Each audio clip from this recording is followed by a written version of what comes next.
Tsy atsika fa ny fahasoavan'Andriamanitra miaraka amintsika.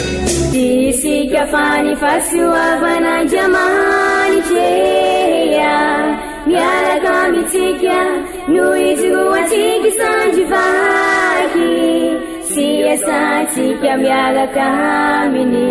Ny fianakaviana no taniketsa ipoiran'ny vocation. Déploie ton cœur et viens nous sauver. Délivre-nous de nous, délivre-nous de tout. Fa sisika tokoa fa ny fahasoavan'Andriamanitra miaraka amintsika. Sisika fa ny fahasoavan'Andriamanitra miaraka amintsika noho izy roantsika sandrivaky sy asantsika miaraka aminy. Fa olo raika atokotran'isika ao aminy, fianakaviana iray ao aminy, tsy misy efitrevitra. Ny olo no mampizara indraindray, fa Andriamanitra i Jesoa lay mpiandrony tsara raha n'olotra ny aina, olo raika. Ary ao amin'ny fiangonana, ao amin'ny eglizy dia sambatra antsika mahasapa an'izay.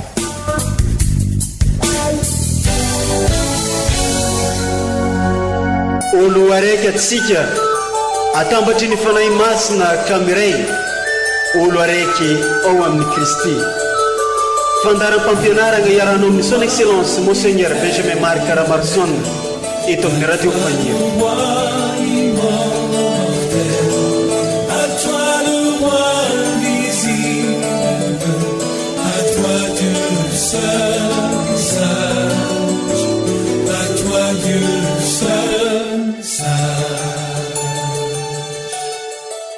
Mbola tsy sasatra manolotro fiarabagna ho antsika jiaby fa hatratran'izao tombo avao 720 izao. Araka ny fanaony Monseigneur Benjamin Marc Caramarson isaky ny voalohan'ny volana Janoary dia miara-mankalaza ny sorona-masina lehibe izy ho firariantsoa ho fiarabagna anireo voafonja agny amin'ny fonja, ka izegny no mbola natao tamin'ity taogno vaovao 720 ity. Nagnatanteraka zegny sorona-masina izegny izy, sady io ihany koa no alahady izay ankalazany ny fiangonana magneran-tany any Masina Maria renin'Andriamanitra sady mpanjaka ny fiadanana. Ka ireo vaky tenitelo izay naroso ny fiangonana ho antsika tamin'io andro io no andeharahantsika, ary omban'ny toriteny hafatra fampianarana izay miantefa amintsika vahoaka kristianina, indrindra fa ireto ato agnatin'ity fonja ity, de andeha ho tandregnesantsika amin'ny alalan'izao radio Fagniry mamitsika jiaby amin'ity fandaharana magnaraka ity. Ke asaigny ampitiavagna ampagnajagna atsika olo araiky jiaby mba samy azoto hitandregny an'izao fampianarana sy hafatra ary anatranatra zay mentefa amintsika izao. Tenin'Andriamanitra, boky ny fanisana, iantso ny anarako eo amin'ny zanak'Isiraely izy ireo ary itsodro anao azy ireo aho. Tamin'izany andro zany dia niteny tamin'ny Moizy ny tompo nanao hoe, mitenena amin'ny Arona sy ny zanany hoe, itsodrano ny zanak'Israely anareo, dia anao aminy hoe, itay anareo sy aro anareo ane ny tompo. Ampamiramiratra ny tavany aminareo ane sy amindra fo aminao ane ny tompo. Anadratra ny tavany aminao sy anome fiadanana anao ane ny tompo. Dia izany no ametrahany ny anarako amin'ny zanak'Israely, ary izao itay azy. Izany ary ny tenin'ny tompo.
Fehentenin'Andriamanitra taratasy masodamboly apôstôly ho an'ny kristianina tany Galasia.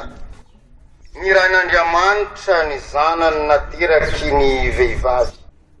Ry kristianina havana, rehefa feno ny andro dia nirahin'Andriamanitra ny zanany nateraky ny vehivavy sy nateraka teo ambanin'ny lalàna mba anavaka izay teo ambanin'ny lalàna sy andraisatsika ny fananganan-janaka. Ary noho ny mahazanaka anareo dia nirahin'Andriamanitra ho ao anatin'ny fonareo ny fanahy ny zanany, ka miantso hoe Aba, Ray. Koa tsy mpanompo itsony ary anareo fa zanaka, ary rehefa zanaka dia mpandova koa noho ny ataon'Andriamanitra. Izany ary ny tenin'ny Tompo.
Umansika mianakavy aneny Tompo,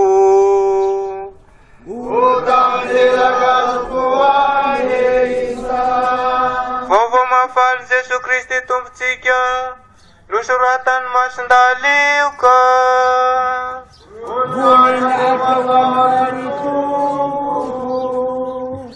Tamin'izany andro izany dia nandeha haingana nakany Betlehema ny mpiandry ondry. rehefa avy nilazan'ireo anjely. Ka nahita ni Maria sy Josefa ary ny zazakely mandry eo amin'ny finanam-bilony. Ary rehefa nahita izy ireo dia napiely ny teny nolazaina taminy ny amin'izany zaza izany. Ary izay rehetra nandre dia gaga avokoa tamin'izay nolazainy mpiandrondro taminy. Fa i Maria kosa nitadidy izany zavatra rehetra izany, ka nieritreritra azy tao ampony, ary nody ny mpiandrondry nidera sy nankalaza n'Andriamanitra no zavatra hitany sy reny, araka izay nolazaina taminy. Ary rehefa afaka havalony ny andro ka ho forana ny zaza, dia natao hoe Jesoa no anarany, araka ilay nataon'ny anjely fonombola tsy nitorotoronina tao an-kibo izy. Izany ary ny tenin'ny Tompo.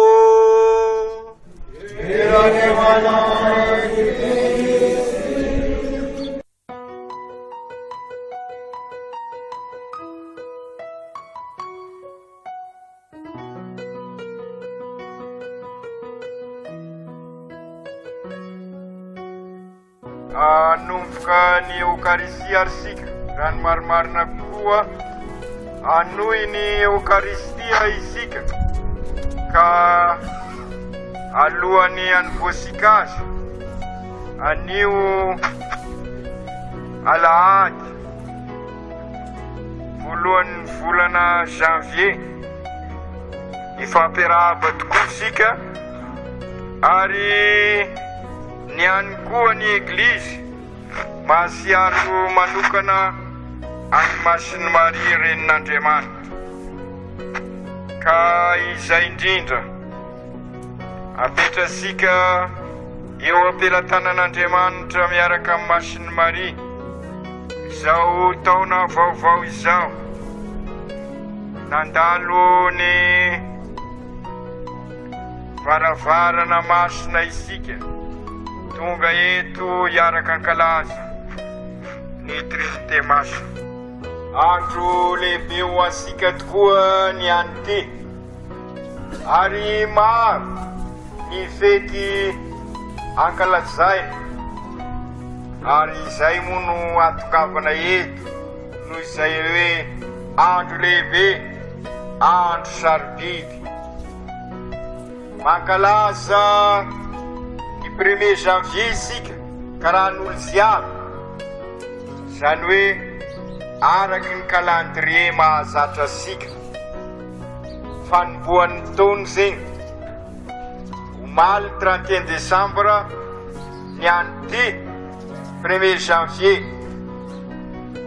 Maro ny naniry ankalazan'izay 1er janvier zay, nefa no ny antony maro samihafa sy afaka.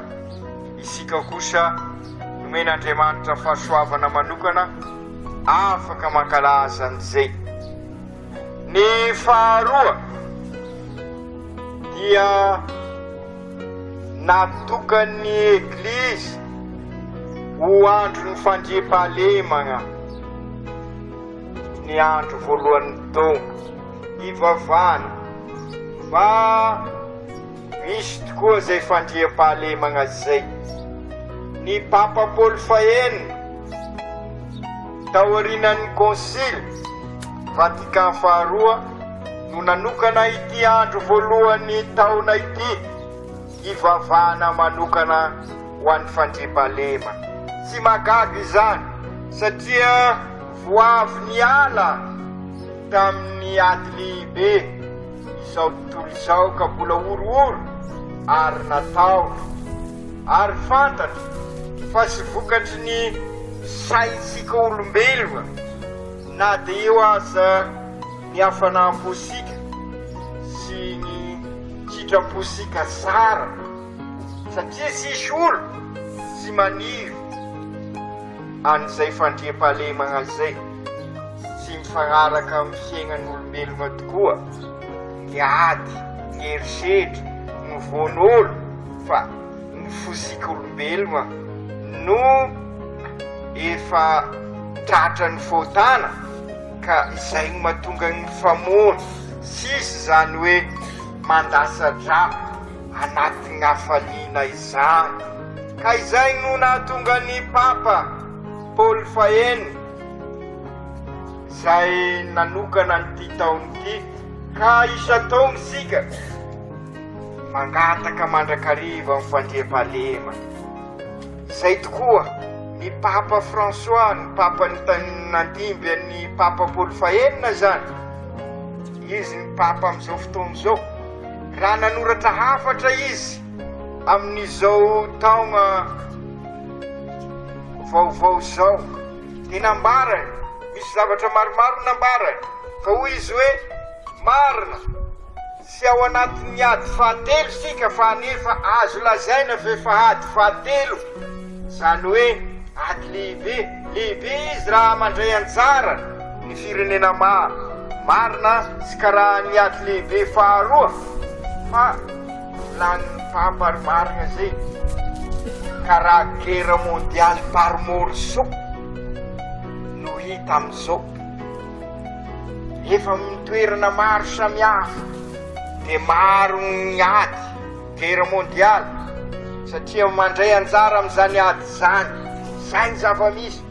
Ka asa loha ho an'ny ray aman-dreny reny ady reny, ary sy vitany hoe gneran'izao tontolo zao, fa na amin'ny fiainana andavanandro hitasika eto amin'ny firenesika, maro ny herisetra, maro ny vonolo, marina sy miady ny firenesika karaha firenena hafa isorana an'Andriamanitra izay, fa maro ny vonolo, ny ady, ny tifitifitra. Ka mampifandray am'izay hevitra ny Papa izay. Da hoy ny Papa ary tamin'ity taona ity, sy isy zany fandriam-pahalemana izany raha mbola manjaka ny herisetra. Da hoy izy hoe nisy fanaovana herisetra no fomba fanaovana politika mitondra amin'ny fandriam-pahalema. Ny politika volagnina io sy karaha ny politika mahazatra ny saisika zay, io fitapitaka, sy io sy politika manko io. Politika io fa sy politika. Zany hoe be pelipelika mitady an'izao sy zao. Fa ny tena politika dia ny fitadiavana ny sara, ny soa an'ny hafa, ny fitadiavana ny soa iombona. Ka raha tian'ny tena politika mitondra amin'ny fandriam-pahalema, hoy ny Papa, dia sy mainsy mampanjaka an'izay hoe non-violence. La manière de faire la politique pour la paix, c'est la non-violence. Dia izay tokony ho ampanjakaina, ary zay ny vavaka atao.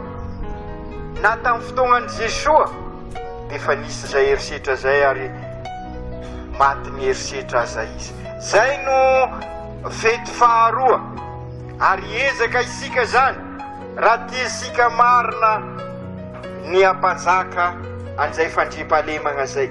Dia hoy ny Papa hoe sy misy zany fivavahana mampianatra herisetra izany. Il n'y a pas de religion qui apprend le terrorisme. Etra igny fiesika mahery vaika manimba ny zavatra maro. Une vraie religion n'enseigne pas la violence. Il n'y a pas de guerre sainte. Hoy ny Papa, sy misy zany ady masina izany.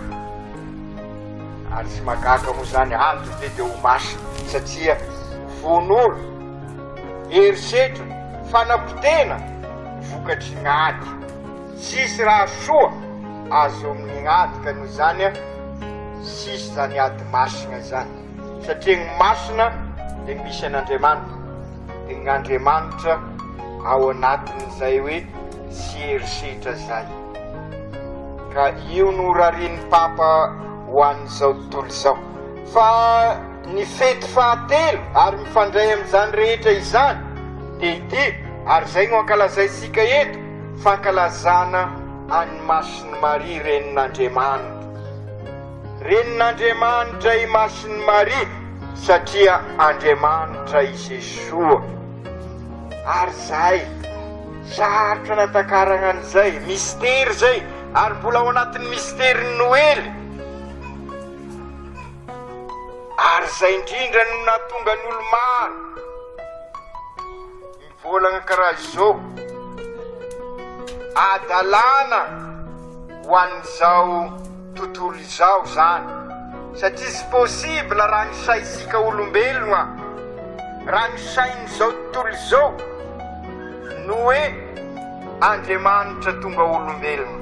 C'est de la folie, c'est pas possible, satria Andriamanitra sy possible hidina farany ambany ho an'ny eritreritra sika olombelona zegny, ny eritreritra sika zegny, fa tout est possible par amour. Ary zay zao ankalazaisika izao, ary zay no atongavana eto anambarana an'izay vaovao mahafaly zay. Andriamanitra nanaiky ho tonga olombelona noho ny fitiavany asika. Ary zay tokoa Andriamanitra, ary mifagnaraka amin'ny lozikin'Andriamanitra zay. Ny lozikin'olombelona zay mety tsy possible, fa lozikin'Andriamanitra tena mifagnaraka sara, satria raha nahary asika olombelona izy par amour, nataony mitovy endrika aminy sika, que c'est pas possible apetrapetrany am'izao sika. Na ino ditra atao sika, na ino fahotanana atao sika, Andriamanitra tia sika ary tena natona sika izy, satria impossible, ity kosa nefa de impossible, c'est impossible agnatratra ny Zagnahary sika, impossible sika atratra ny Zagnahary, satria sika limité, Andriamanitra illimité. Ka ray fosiny zavatra possible ny limité mandeha amin'ny limité. Ary zay ny fitiavan'Andriamanitra zay, ary zay zao ankalazasika zao, Andriamanitra sy misy fetra raneky, misy fetra satria nanaiky olombelona, ary tamin'ny farany ambany, satria araky ny fantatra sika nanaiky hiteraka tragno anaty tragnon'omby. Marina mosika raha ny tragnon'omby sika ty io zay, fa tsy nisy tragno anefa. Ataoko fa fombako magnomagnotany mety miseho angamba, asa nisy niteraka ta tragnon'omby asika, ataoko fa sisy zay, fa zay nefa ny fidiny Andriamanitra, ary tsy ho takatry ny saisika izegny, araky ny lazaiko zegny, ary fanafotognana ho an'ny sasany. C'est pas possible, un Dieu, c'est scandaleux ça, un Dieu qui accepte d'être vraiment au-dessous de tout ce qui peut être pensé par l'homme. Farany ambany, de zay no natao, zay no nataony Andriamanitra mba hanehoany ny fitiavana sika. Ka izao ary izy tsy ho takatra sika izegny, fa ho an'izay vonina dia manambara fahasoava, ho an'izay nandray azy de nanjary fahasoava. Ary de izay koa asika raha mandray an'izay vaovao mafaly zay sika, de io ray nilazainy evanjely. Ny vakiteny faharoa mako no nambarasika teo, nanaiky ho ateram-behivavy Andriamanitra. Zay ny zavatra sy sakatry ny saigna zay, hoe Andriamanitra nahary asika nanaiky ateram-behivavy, kanefa de izay tokoa ny tanteraka zanaky ny Masiny Maria izy, ary de zay mahatonga ny Masiny Maria ho renin'Andriamanitra. Tsy hoe Masiny Maria no mendrika, fa i Jesoa nanefy tena ka nanaiky ateram-behivavy, dia tonga renin'Andriamanitra i Masiny Maria. fa ho asika ary zay ny zava-misy. Inona ny zava-misy? Ho an'izay mandray azy dia ho tonga ho zanak'Andriamanitra. Ary dia zay no tantarany ireo mpiandro-ondry. Ho an'izay mandray azy dia mahazo fahasoavana. Dia izay koa no asika rehetra koa, ho an'izay mandray an'i Jesoa dia mandray ny fahasoavana tokoa. Fa misy sy nandray azy, hitasika zany. Ohatra zao, hainareo matetika fataosika zay manao tableau vivant.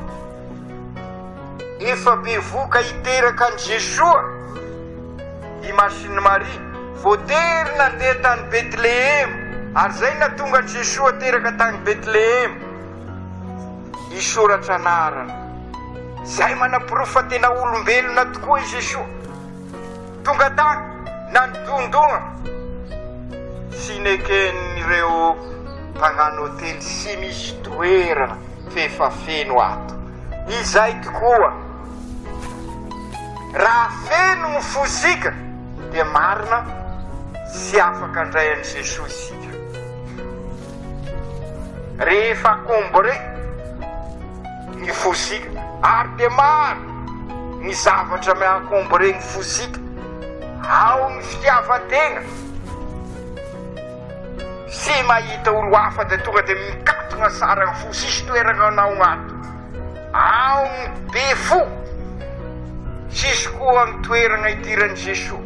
Akombre dia sy afaka miditra i Jesoa.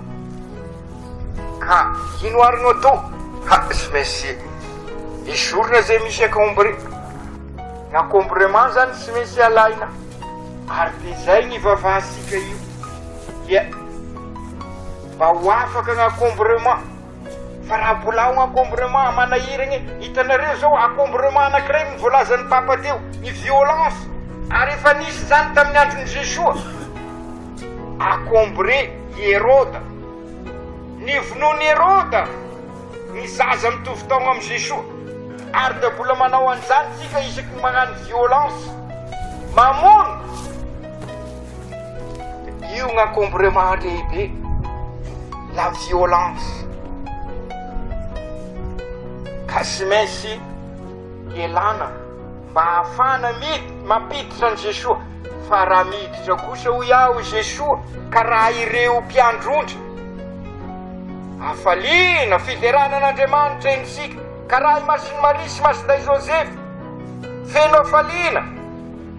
Ka inona ary ny secret? Ino ny secretn'ireo mpiandro-ondry reo?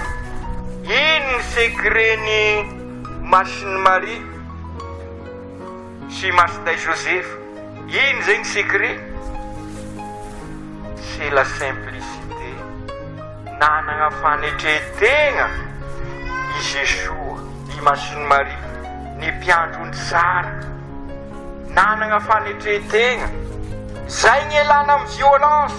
Raha mbola mipoerapoera asika, magnano hoe za mahay, sy tafavoaka karaha ny hoe Heroda. Fa sy hoe zay manam-pahaizana mibepoerapoera, mirearea, non. Hitasika zany ny mazy. Ny mazy avy any tsy nanagna farany nahay tamin'izay fotoagna zay. Rehefa nanagna humilité izy, ino ny humilité? Nanaiky ho taritiny ny kintana. Ka izay koa, raha isika manaiky ho taritina, ary zay ny dikan'ity homonerie ity.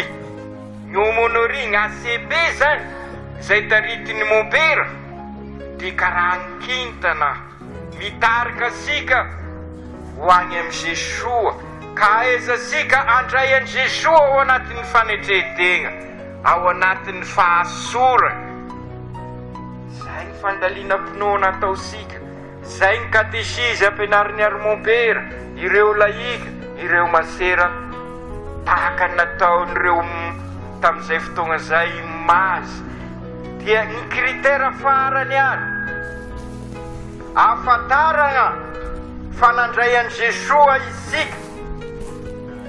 raha nandray an Jesoa marina tokoa ianao dia manome mahafoy, ary zay ny ahafantarana fa sy akombre koa ny fosika.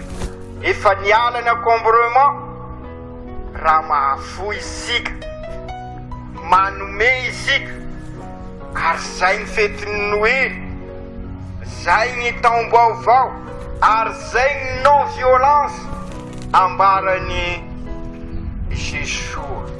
Isika mandray ny ahafantarana fa mandray raha manome koa isika, zany hoe manome isika satria efa sy ao koa acombrement zay manery ny fosika. Ka izay ary no irisika, ary zay i Masiny Maria ankalaza isika androany.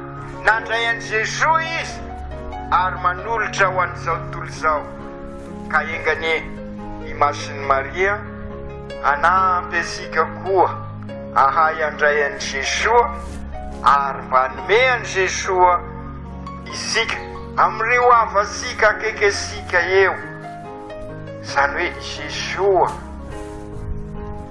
dia nanolotra ny aina, isika koa amin'ny fiainasika maneho an'izay fitiavana izay dia sisy ny erisetra, sisy ny etraketraka fa hiavana isika, ary dia hiady amin'ny fitiavan-tena. Aoko tanteraka izany amin'ny anaran'ny Ray sy ny Zanaka sy ny Fanahy Masina.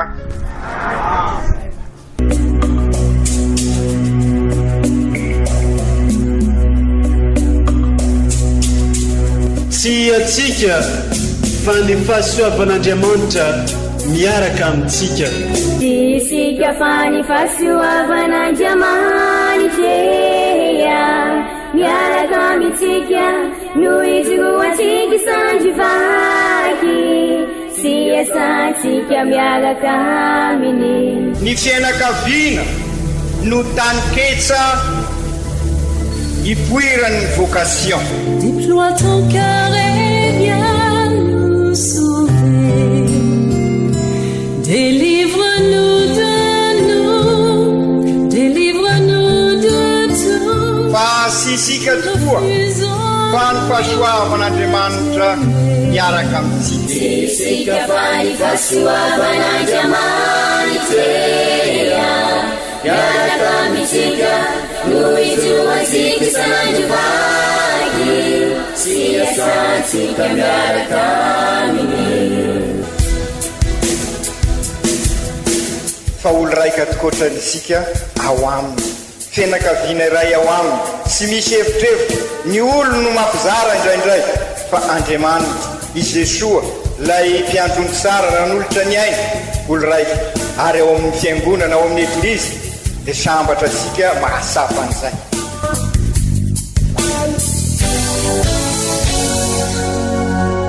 Olo araiky atsika atambatry ny fanahy masina kamiray, olo araiky ao amin'ny Kristy. Fandaram-pampianarana iarana amin'ny son excellence Monseigneur Benjamin Marc Caramarson eto amin'ny radio Faniro.